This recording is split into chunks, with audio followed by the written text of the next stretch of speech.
everybody. We'll begin what's called the first thematic session, which has been titled Promoting Chindia Harmony. Can the media make any difference? We already had very insightful observations about what difference the media can make and ought to make in the first inaugural session. And I have we have a large panel, and every one of them has provided an abstract and some advance notice of what they would be addressing. So it's more like, when I went through that, it was more like, a panel session here ought to be a day-long conference with the 7 people at the table. But, we don't have the whole day for the one panel. And therefore, with due apologies to all these distinguished panelists, I must say that if they could keep their remarks to about 12 minutes each, it will still give us a little time for an interactive dialogue. So I'd like to first request the Suhasini Haidar, who's the Deputy Resident Editor and the Diplomatic Affairs Editor of The Hindu, to open the dialogue in this panel. Thank you so much, and I think our panel is representative of the vast and crowded populations of both our countries and how close we really should be. I really want to speak a little bit about the myths and the realities in news coverage of India-China relations. There's a very big chicken and egg question that faces us at all times in the media, and that is, do the government's narratives drive the hawkish reportage in the media, or does the media drive the government's policy? I think anyone looking dispassionately would actually realize that it is the former, not the latter. But unfortunately, it comes down always to being about what the media is saying, as opposed to why is the media saying it? What is the counter-narrative that is being given to the media that is lacking at present? And this comes both from the government and, of course, from the non-governmental side. When you think about it, I'm from, there's a word in America for people like me. We're called panda huggers. But in India, I belong to a newspaper called The Hindu, which is often called the Chindu, because we're very, we're less acrimonious about relations with China. But you really need to think about one simple fact. India and China have a history of 2,000 years. 2,000 years of exchanging information, exchanging travelers, exchanging trade.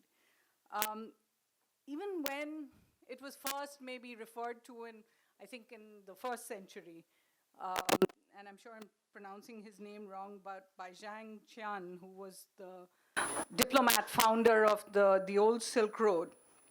And he referred to this nation that lay below to the south, called Shendu. He essentially was saying that, look, it's great out west, which is where he'd been sent. It's great to go to Central Asia and see what's out there, and there may be allies for us there as well. But the real treasure lies there in the south, and it can be accessed through the Sichuan mountains. After that, we've also heard about Bodhidharma, who went to Guangzhou and is supposed to have taken religion with him there. And then we had this period of 2,000 years. We're talking about 20 centuries. In those 20 centuries, essentially the latter half of the last century is when we saw any kind of trouble. It consisted of one war in 1962, one near conflict in 1967, in 1980, the period between 84 to 87, which was. But for the most part, not a stick, not a stone, not a gun has actually crossed between the troops of both sides. So what explains really the intense fear that, and frankly, it's there on both sides. When China is not accusing India of deliberately provoking. It is accusing India of waging a war in the media against China.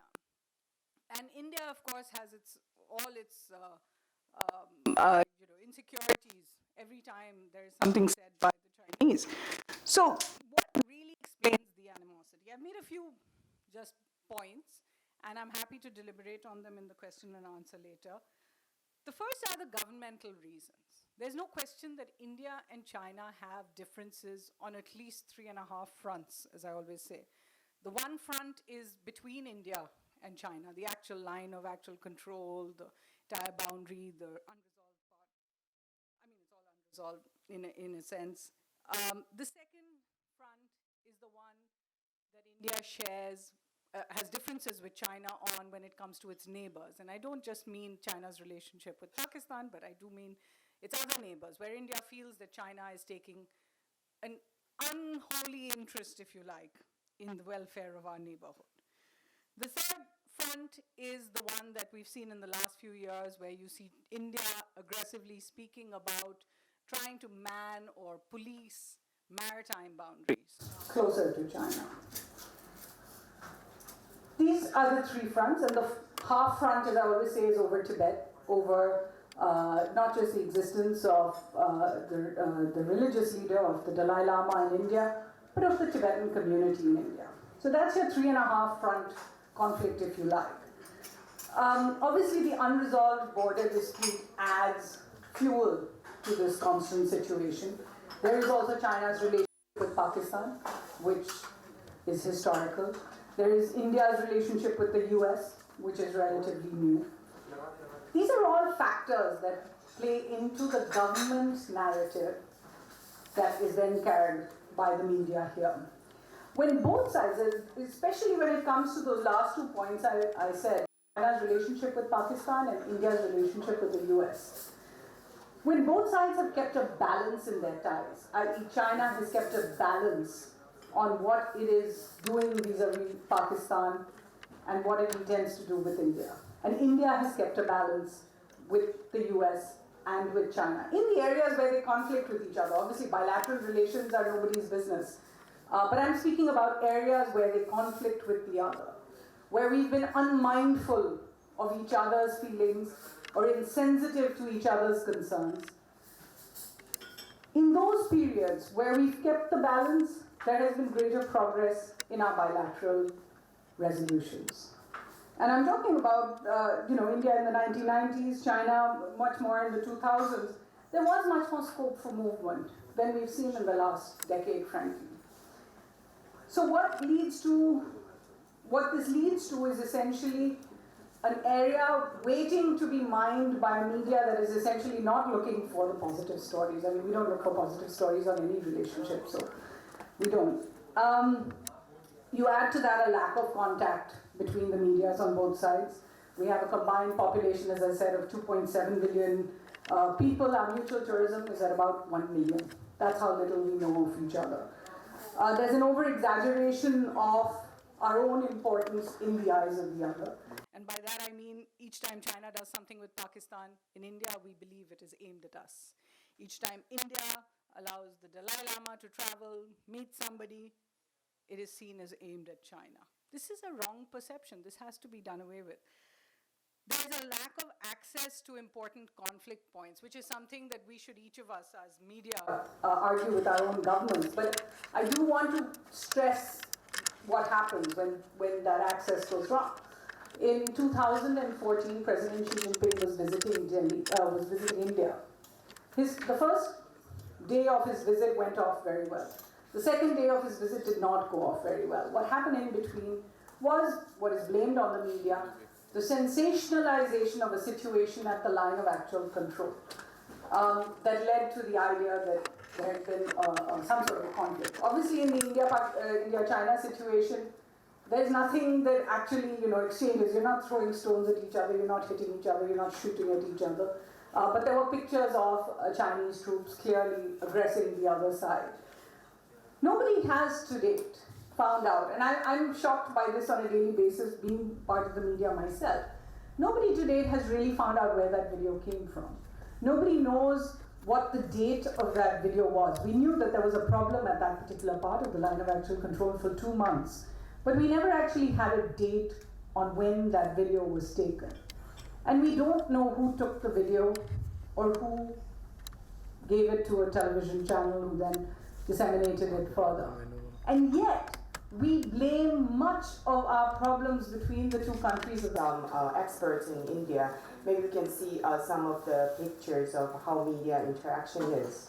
I would love to start with my exclusive interview with Mr. Shivshankar Menon. It's last December, and that's his first exclusive interview to Chinese media.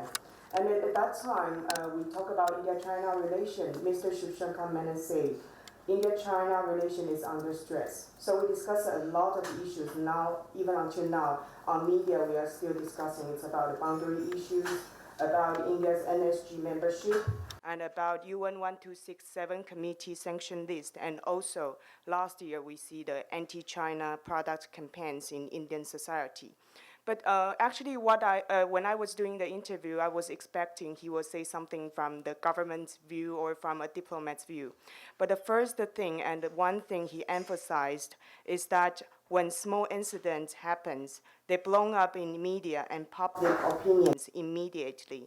If we see the media narrative, both in India and China, for him that is not a good sign, nor a good situation for India-China relation. So someone like him, he was the border representative from Indian side, and he's a very high-profile diplomat. When he see India-China relation, he mentioned about media and public opinions. So I think it's quite important for media to play a role in the India-China relation. We would love it to be more positive and to move forward. So what Mr. Shivshankar Menon said actually reminds me 2 points. One, the media reflects the real challenges and the real situation of bilateral relations. Second is that the negative media narrative and atmosphere created actually makes it more difficult to understand each other and to move forward. One example given by Mr. Shivshankar Menon is about the border. Because from the last 1 or 2 years, we see there are a lot of reports, especially in Indian media, talk about standoff, talk about incursion, transgression. Those words and news are on Indian media. Of course, that's also reported from the Chinese side. So when talk about this, Mr. Shivshankar Menon said, we often see people see the transgression or so-called standoff, but not many media report how fast India and China solve the issue and incident with existing mechanism. Because we know India and China now don't have a mutual agreed border. So it's quite common, and actually it's natural to have incidents at the so-called border. But not many people talk about the situation now India and China face together. They're mainly talking about the incursion and standoff, and it seems like an incursion from one side. But the real situation is that we don't have a mutual agreed border, so it's natural to happen. And whenever we see from the government or from the army, they say, oh, it's common and we solve with meetings and with the existing mechanism, we always see that Indian media use the word play down. But actually, it's not a play down. It's a real situation that they have to solve the incident under this situation. So actually, we got to think about whether it's because the bilateral relation is not so positive, so the media reports negatively, or it's because of the media report negatively, so it makes the bilateral relationship very difficult to move forward or even make compromise. So for me, actually, the bilateral relation and the media report, it's an interaction. So media really play a very important role. So I would love to just show people one article. It's on 19th February this year. It's from South China Morning Post. So the title is Why It's Time the Indian Media Ended Its War on China. It's written by Mr. Ashish Chakrabarty. He's a senior editor at Telegraph in Kolkata. So in that article, he mentioned that there's no bullets fired for more than few decades in India-China border. And also there are a lot of interaction and cooperation between India and China. But despite of the cooperation, actually the media report, what he said is mainly about Indian media, is still very negative. And in that article, Mr. Ashish cited a survey done by Observer Research Foundation. It's a leading think tank in India. So that survey concluded the perception of China in Indian newspapers was still largely negative. And in that article, the last paragraph, Mr. Ashish says, if India-China ties are expanding, it is despite the Indian media. If Indian papers are offering a different perception, it shows how the Indian medias, rather than India-China ties, are out of sync with a changing reality. Of course, this article, Mr. Ashish is mainly talking about Indian media, and somehow it's kind of criticizing. But for me, when I was reading this article, I think about both India and China's media. We would love to make a clear picture of India-China relation, or we are just creating more confusion for people, especially normal people, they see the bilateral relation from media reports. They don't really can understand the government policy and everything. So the media is explaining things, and how we can accurate sending the message out. Actually, that's the things that I am also working on, and I got to learn more. And this kind of media interaction, actually, I talked with Mr. Jayadeva Ranade. He's also a very senior retired diplomat. So he says in the past, we always see in Indian media, there are a lot of negative reports. But for him, recently, especially in the past 1 or 2 years, he sees Chinese media also start to show this kind of trend. He described this as a tit for tat from India side or from Chinese side. So maybe I can give an example, is that last year in August to September, we see a boycott Chinese product and anti-China sentiment that is really high in Indians media. And at that time, I was talking with my cameraman. He's an Indian guy. So he showed me a lot of pictures on WhatsApp.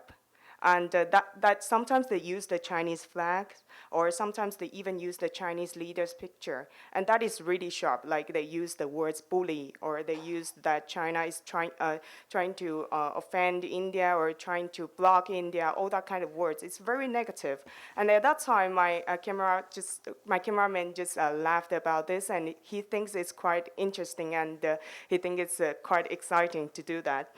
But for us, for a media person, actually that is quite negative, especially you use another country's flag and a leader's picture, and somehow that is very negative. So at that time, not only about WhatsApp, the social medias on Indian medias and the Chinese medias both report about the anti-China products campaign. So here I would love to share one article from Global Times. It's on October 18th last year. So it's written by Mr. Gaurav Tyagi. He's an Indian, but published on Global Times. And the title is Chinese companies should focus on domestic resources rather than investing in India. So that article, he mainly talking about the economic situation in India and China. And the last sentence he said is, let the Indian authorities bark about the growing trade deficit with China. The fact of the matter is they cannot do anything about it. So of course, that article talk about the economy situation, the investment environment, and the reforms in Indian side. But when this article cited by Indian media, here I use Business Today, the title become India can only bark about trade deficit, Chinese media says. So, when we just cited one sentence, it's very easy to create somehow the emotion or sentiment in Indian society and for the readers and audience. And every time now, especially in the past 1 or 2 years, when I discuss with Indian experts and my interviewees, they always say now India and China should manage the emotion, not only between the government, it's also between the medias. So I think it's quite important for us, for media people, including me, to send out the accurate great message and to provide the good atmosphere and the perceptions, and that is what we are now working on. Thank you very much.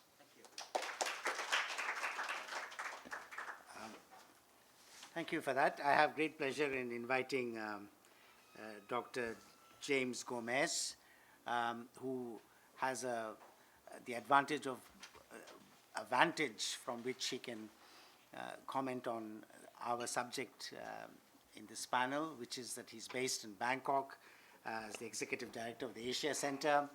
He's got a pulse on ASEAN and how the world looks from that vantage point and how China looks from that vantage point, as well as an extensive interaction and knowledge about China, having been associated with Chinese institutions, universities, CCTV. And so one hopes to get from him one example of evidence of someone having become a big power is that other countries may find themselves in the situation that Finland found itself with the Soviet Union, immediate neighbor, powerful, and yet having to be diplomatic and part of Europe. And so you have a similar kind of issue with Thailand, where I've lived, and countries in Southeast Asia vis-a-vis China.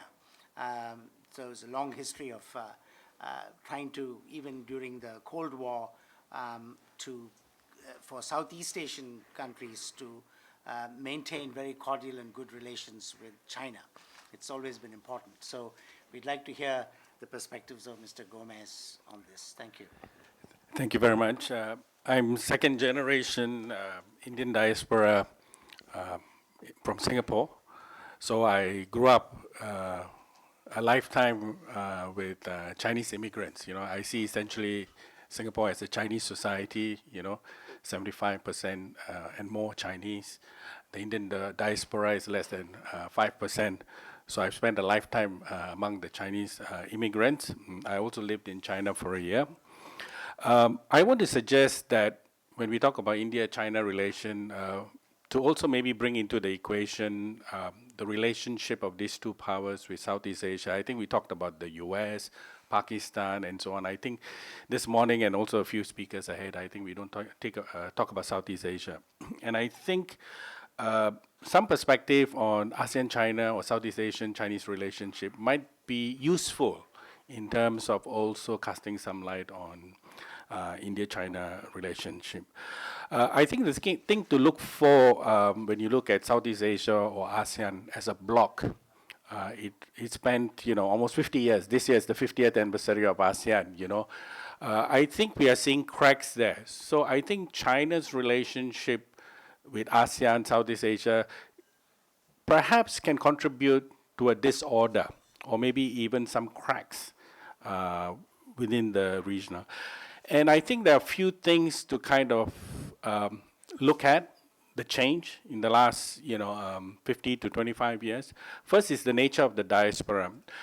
The Chinese diaspora in Southeast Asia is far, far larger than the Indian diaspora, even though these two civilizations have great impact in the region. I think up to 25 years ago, the Chinese migration to Southeast Asia were mostly from the south, Guangdong, Hainan, Fujian, Shantou. They came in, they became traders, they made businessmen, they made economic power, they made political power, and they are very influential these days. I mean, if you look at the red and yellow political problems in Thailand, for those of us on the ground, and mine is a ground perspective, that means I'm going to give you a walking tour of Southeast Asia. We see it as a conflict between Thai-Chinese families. We don't see it really as a conflict among the traditional Thai people, because they captured the power and they form an alliance between the royal family and the military.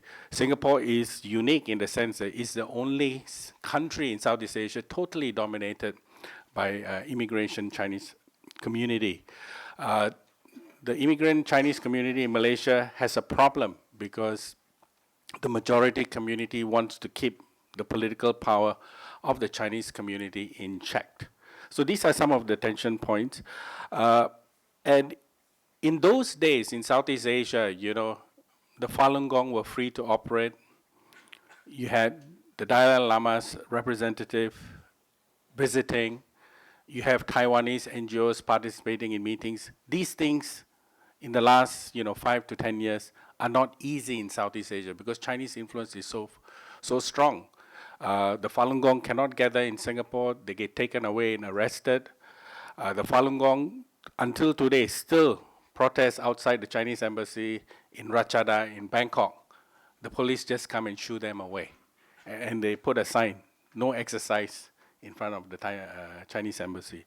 So you can see the kind of control in favor of China's political direction is quite strong. China's formal relationship with ASEAN is 26 years old because it began with relationship in 1991. But the point I want to kind of suggest to you is the South China Sea conflict. You can see that China, because of its relationship, especially with weaker countries in Southeast Asia, such as Cambodia, and to some extent Laos, is able to create disagreement within the bloc. And those are things I think very interesting to look out for from the ground perspective. So in short, I want to suggest Chinese influence in ASEAN or Southeast Asia is far, far stronger, and also from a cultural point of view. On the way to this conference, I was asked, isn't the Indian historical influence very strong in Southeast Asia, in the Angkor Wat, in Thailand and so on? Yes, but I think it's only symbolic now. I think we see the whole region going through a Sinicization. The point of bringing that up is just to demonstrate that India's look east and act east policy really has very little impact or significance in Southeast Asia. I think China's influence in Southeast Asia and ASEAN is far, far stronger. And you can just look at it in terms of the cultural dimension. I mean, just in Thailand alone, there are 48 Confucius Institutes. The volume of Chinese students is quite high. Recently, Thammasat University, a very well-known university in Bangkok, launched an international program, which means, degree courses in English, called ASEAN-China Studies. It's got, every year the number of students are increasing, both from the region as well as in China. So I think these are very interesting developments. Substantial students from Southeast Asia go to China, either to study degree programs or study Chinese language. There's immense Chinese investment development in properties from Thailand, Laos, Cambodia. If you follow the news, it's very big in southern Malaysia. Big Chinese developers are there, and there's a lot of ground anxiety. So what I'm trying to suggest really is, although we look at the sort of policy and political perspective, I think it's important to sort of mitigate it also from just walking the ground and see how people's reactions are. Because it's changing the demographics of the region in a strong way. And I go back to the point where I was introduced in terms of Finland, right? With the former Soviet Union, one of the things you see, especially among the Baltic states, is you have the fifth column actually within the region. And I think that's something to kind of think about in Southeast Asia. Also from the cultural point of view, I think there's a lot more cultural centers. And again, I raise this in relation to what is India doing in the region. Chinese New Year, Sinian Kuala is celebrated very strongly and visibly in Southeast Asia. You don't get that kind of similar visibility of other traditions. But also, things like the lion dance or the bands for Chinese funeral processions. The Chinese community has become rich and more than upper middle class. So you will see the lion dances are actually done by the indigenous people, because Chinese parents don't send their children to learn lion dance anymore or play those musical instruments during funeral procession. So whether you're in Thailand or Malaysia, you will see the local indigenous kids actually performing the lion dance. So these are important things. Chinese immigrants also have embraced the new mega churches. You can see that in many of the countries in Southeast Asia. I come from Singapore, and these are huge. Migrant Chinese communities are very largely represented in the churches.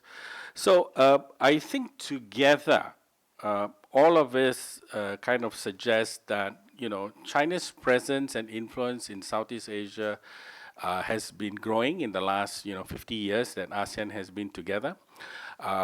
It's far more significant than India. I think India's look east and act east policy is still way behind and will, I think, have to spend a lifetime to catch up.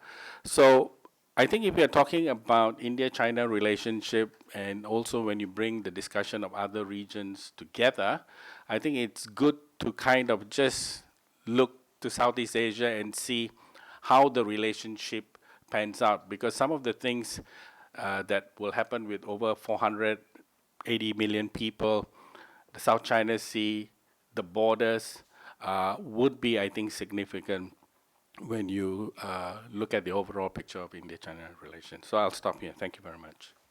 Thank you very much. You didn't mention Indonesia, because there was a point at which Gus Dur Abdul Rahman Wahid, when he became president of Indonesia, firstly lifted all the restrictions that had been placed by the Suharto regime on China and its culture in Indonesia, and advocated a relationship between India, China, and Indonesia, which didn't go very far.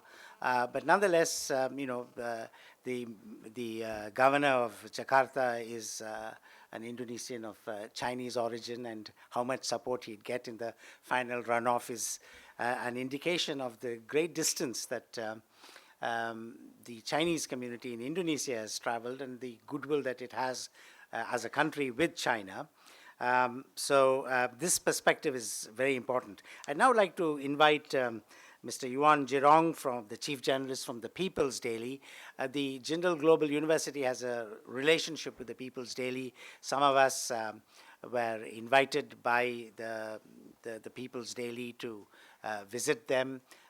We have a research program on economic and social issues that has begun through the India-China Forum that Wen Juan manages for us. And so I look forward to hearing your remarks, sir. Hello, everybody. Good morning. I'm from the People Daily, and my topic is about building more harmonious relationship between India and China. And I would like to my speech with a story. When I was writing an article about India development recently, I received a remark in my friends, editor of the Global Times. Everybody, I think, know it. He said, "Notice China report on India are quite rational." He was tired of some previous report that highlighted the divergence between India and China. I thought he talked about my heart words. As a newcomer to India half years ago, I am still on my way to observe and understand these countries. However, I did not feel lonely.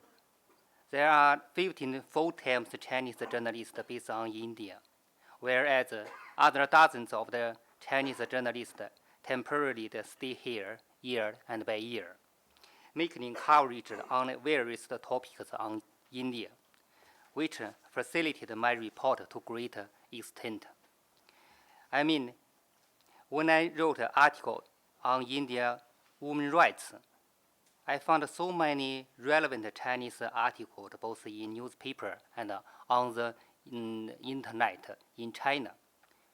Those materials are so comprehensive that not only did they mention the problems and challenges on the issue, but also elaborate development and achievements on Indian women's rights. It proves that China report on India have become more and more rational, objective, and comprehensive. What's more, it also reflects the close relationship between India and China.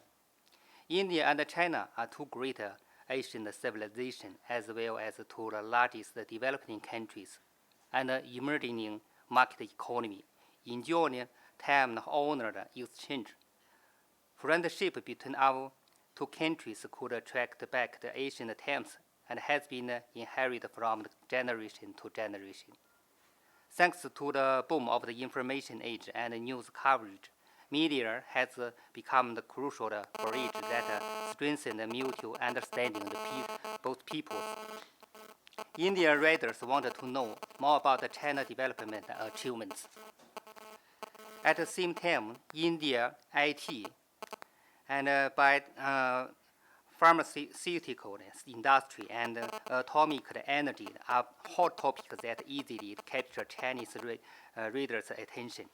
Chinese journalists based on India have made great efforts to show the Chinese reader a real India and tell India people what happened in China, what is the key China success, and what is the true meaning of a Chinese dream. On September 2014, Chinese President Xi Jinping first visited India since the coming into office and was received with the most honored etiquette. Prime Minister Modi personally made arrangement and accompanied President Xi in whole course of the visit to his hometown.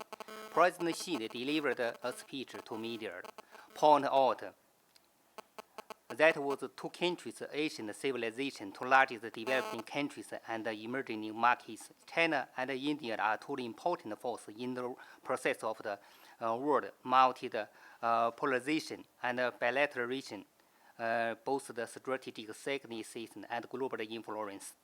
The joint effort and common development of the China and India will bring benefits of the 2.5 billion Chinese and Indian people, offer the Asian with prosperity and provide the world with opportunities.